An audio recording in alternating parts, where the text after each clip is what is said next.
क्या आप जानते हैं पुरी के भगवान जगन्नाथ हर साल 15 दिनों तक विश्राम अवस्था में क्यों रहते हैं?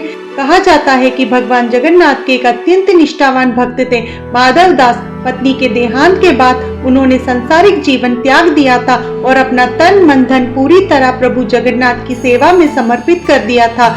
उनकी सच्ची भक्ति से प्रसन्न होकर भगवान कई बार उन्हें दर्शन देते और उनके हाथों से भोग भी स्वीकार करते थे। लेकिन एक समय ऐसा आया जब माधव दास गंभीर रोग से पीड़ित हो गए। शरीर इतना दुर्बल हो गया कि उठने बैठने में भी असमर्थ हो गए। तब स्वयं भगवान जगन्नाथ मनुष्य का रूप धारण कर अपने भक्त की सेवा करने लगे और दिन रात उसकी देखभाल की। कुछ दिनों बाद जब माधव दास की चेतना लौटी तो उन्होंने प्रभु से विनम्रता पूर्वक पूछा, प्रभु आप तो संपूर्ण सृष्टि के स्वामी हैं, फिर मेरी पीड़ा को पहले ही क्यों नहीं हर लिया? ये सुनकर भगवान जगन्नाथ ने करुणा से कहा, माधव दास हर प्राणी को अपने कर्मों का फल भोगना ही पड़ता है। यदि तुम इस जन्म में इसे नहीं भोगते तो अगले जन्म में यही कष्ट और अधिक रूप में आता।